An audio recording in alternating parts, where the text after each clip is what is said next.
Sawa? Kwa hiyo nataka mwanao akachezea kompyuta za watu.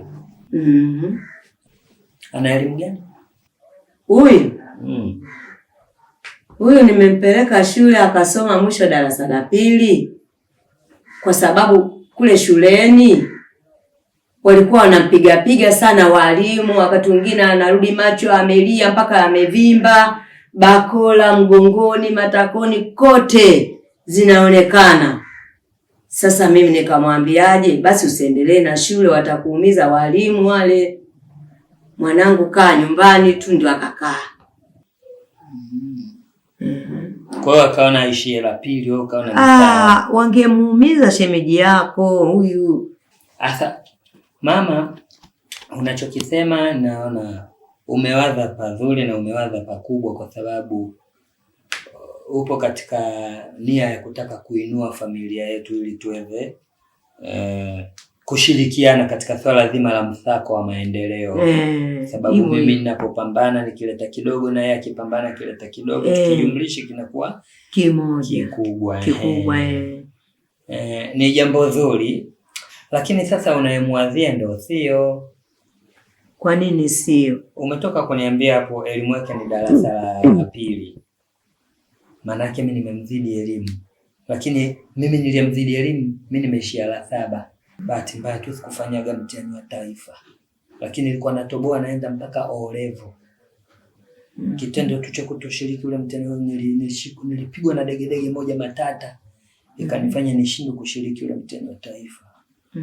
Pigwa degedege nikapata na tete kuanga kwa wakati mmoja, na degedege na tete kuanga, na degedege na tete kuanga, ikashindikana. Lakini bila hivyo mimi nilikuwa nafaulu vizuri tu la 7.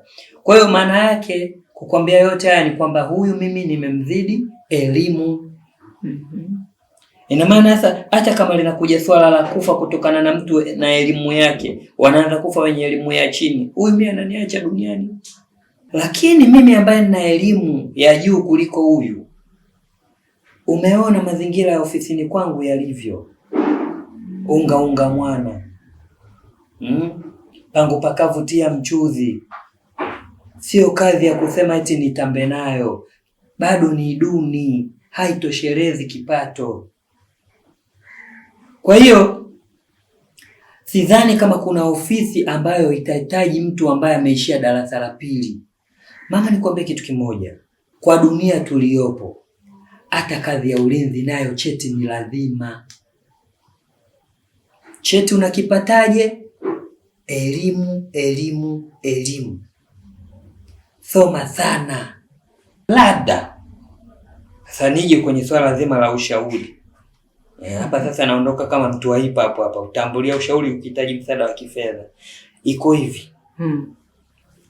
Huyu labda mimi uniambie nijipambanue. Niweke akiba zangu ili tuweze kupata toroli. Ambapo yeye sasa tukishapata toroli namnunulia na yale madumu ya njano yale, anakuwa anauza maji. Na huyu akiuza maji ataondoka sana mjini, watu Desa muuza maji. Au kama hiyo itamshinda, namtafutia kiroba kikubwa, anakuwa anakusanya chupa mitaani. Baba mkwe, ishi hapo. Huyu mwanangu mimi akaokote machupa. Naona umetuchoka baba. Sema moja. Nimekuchokeni, chukweni nauli, turudi kwetu Mkutingome. Uko kote ulikuwa unazunguka tu. Mimi nimeshakujundua tayari. Wewe nia yako tu ya kusema kwamba mimi simtafutii kazi huyu, chukweni nauli, mrudi kwenu kijijini. Ndio lengo lako uliokawa nalo. Kumbe kule kote elimu mara nini haja soma kote. Wewe ulikuwa unazunguka bure. Jamani, kwa nini chiwapa nauli hata leo, kesho mnaondoka? Hata sasa hivi. Basi sawa. Hilo dogo hilo. Hilo nalimudu. Familia yake wangu. Familia yake wangu. Naota siku ya utulivu. Asheku watulivu. Familia yake wangu.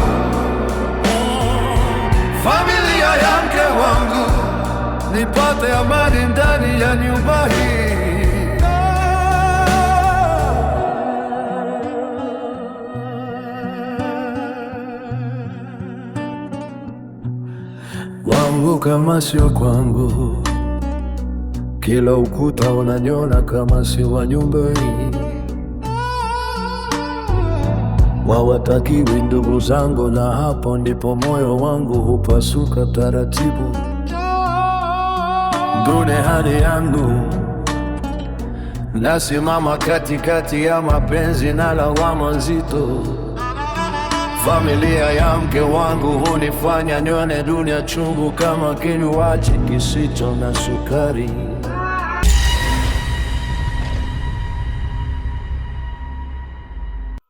Bana, anakuaje? Safi, niambie. Fresh, mambo vipi sasa? Fresh. Bana, sorry nimekuita hapa. Nina mambo mawili matatu ya kubadilishana na wewe. Ndio. Jambo la kwanza la msingi hasa ni kuhusu mama mwenye nyumba. Ni huyu mama mwenye nyumba? Huyu mama bwana amekuwa akinisumbua sana.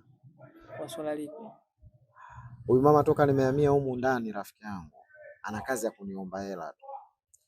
Na anakuambia anataka hela ya kula. Sio anaomba, anataka hela ya kula. Sasa mimi najiuliza, hizi hela anazozitaka, mpaka alifika mahali nikamuuliza kwamba mama, mimi nimekuja kupanga huko ndani, sikuja kuhudumia familia yako. Mbaya zaidi akanijibu kwamba nilikwambia kuna changamoto ndogo ndogo. Kwa changamoto zenyewe ndio hizi za kuomba naye. Na hela zake sasa buku mbili, buku tano. Ameomba sana buku tano. Na kitu cha kushangaza, ana uwezo wa kukuomba hela. Ukimpa anakuambia hii ndogo, haitoshi. Sasa kitu kingine hiki kipya. Kitu kipya. Juzi wakati naingia chooni, sawa, nimetoka zangu ndani, nafungua mlango,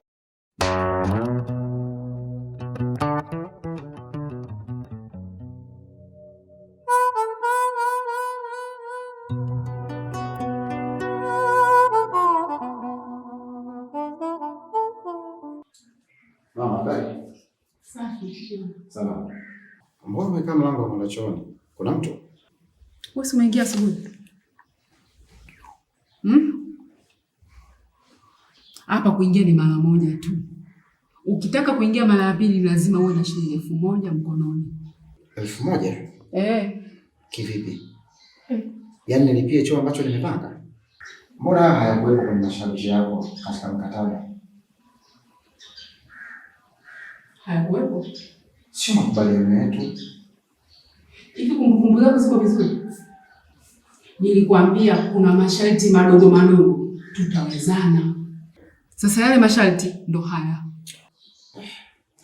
Mama, mimi nimepanga nyumba nyingi sana na bei ni tofauti. Lakini cha ajabu hapa kwako ni shilingi 10,000. Na choo pia nilipia mama. Punguza maneno mengi. Kama kweli umebanwa, toa 1000 uingie chooni. Hutaki, rudi ndani kwako. Kuna vitu vingi nafanya hapa kwenye simu jue.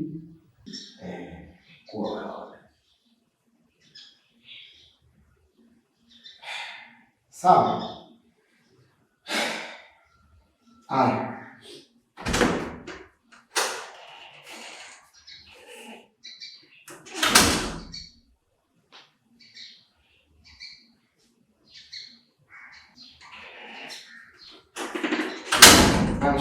Hiyo. Nikisha nyumbani. Sasa basi, hiyo 2000.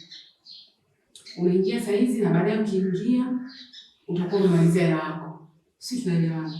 Sidhani kama iko sawa. Mimi nilikuwa nilikuwa nataka shilingi 1000 yangu kwa sababu kuna matumizi mengine nenda kufanya. Naomba niingie uani, nikitoka nikute 1000 yangu mama. Wewe bwana. Sasa 2000 si ndio hii, utaingia mara 2, shida nini? Hebu ingia.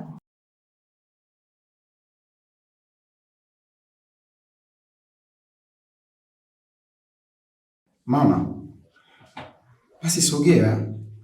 Nataka kuingia uani. Hata nikifanya vitu vyangu pia usikie. Hivyo mbona unagumu sana? Wewe ukiingia huko ufungi mlango. Si unafunga? Asa hapa mimi na shida gani? Mama, sio hivyo. Hii ni sehemu ya faragha. Ingia funga mlango endelea na mambo yako. Jamani.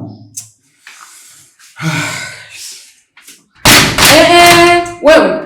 Hivi unajua bei ya mlango wewe?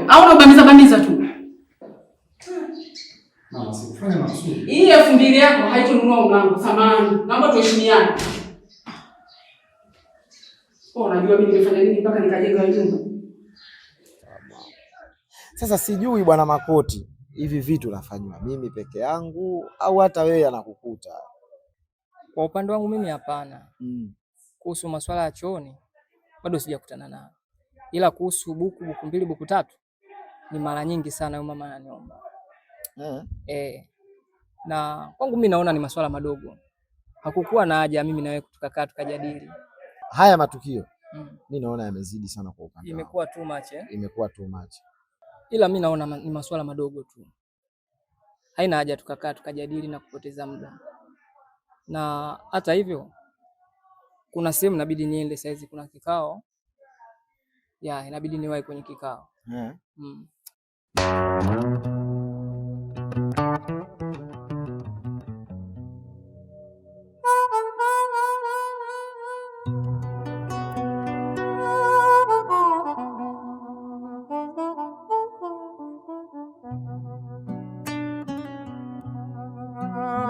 Watu wengine walisema hamkukata tamaa, mkajaribu tena, Mungu akawajalia. Nitengeneze ramani hapa, huu mchoro wa nyumba fulani hivi kali, apartment ya kupangisha. Nikawashika bega mbwambwa, hamkukata tamaa.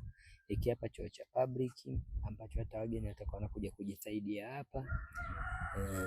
Watu wengine walisema maneno mabaya na wengine wakatangaza. Hiki hapa chumba master hiki. Chumba master na baba na mama hapa, chumba cha watoto ambapo hata wageni watakuwa wanakuja kulala huko. Nimeaga dunia na sanduku la gharama, wakanichongea kwa mapenzi yake Jalali, leo na chechemea. Hapa sebule, hapa sehemu ya kuweka AC, hili jiko, hii sehemu ya kuweka TV. Aha. Vipi ndugu yangu? Shwari mdogo wangu, uko poa? Nyama naona ile. Unyama mwanangu, unyama unyamani, ubaya ubwera. Naona umepoa hapo ndugu yangu vipi? Yani ungekuja dakika 30 zilizopita nilikuwa wa moto. Ushukuru tu mti hapa unaleta kivuli na upepo, ndio maana nimepoa. Na hapa inaonekana kabisa mti umetulia, unajua kuzingatia lengo ndugu yangu, hakika. Mti umetulia kama mbunge. Unasema nini ndugu yangu? Mbona kupiga simu zangu kokote, na shida gani mzee? Kumbe simu zikipigwa mtu anatakiwa aokote. Mkajua apokee. Wewe unazingua bana, kuna issue muhimu. Kuna mteja kashatokea kwa wake kakanicheke toka saa 7 rafiki yangu. Samahani mdogo wangu, samahani, nilishasahau. Alafu vile vile muda ambao unapiga nilikuwa nimebananika. Nilikuwa busy. Ukifika umri wangu utanielewa. Mambo mengi mdogo wangu. Uzee tena. Sasa nisikilize. Issue ipo hivi. Kuna mjamaa anahitaji chumba. Yaani chumba kwa kimekamilika complete. Sebule umo uhakika, choo ndani, sitting room, makochi, taa. Hasa inabidi ufanye mpango yani kwa imetaa hii karibu maana mjamaa atokei mbali sana. Cha kuzingatia chengine, chumba kiwe kikali uhakika. Sijui unanielewa mzee? Sitaki chumba loko. Jamaa ana hela afu ana mawe. Bosi. Ukimwona tu mwenyewe unashangaa, jamaa kapanda hivi hewani mbavu. Ana hela ana mawe. Ina maana huyo jamaa ana vyote. Ukisema muibie hela na kupiga mawe. Familia yake wangu, familia yake wangu, naota siku ya utulivu, asheku watulivu. Familia yake wangu,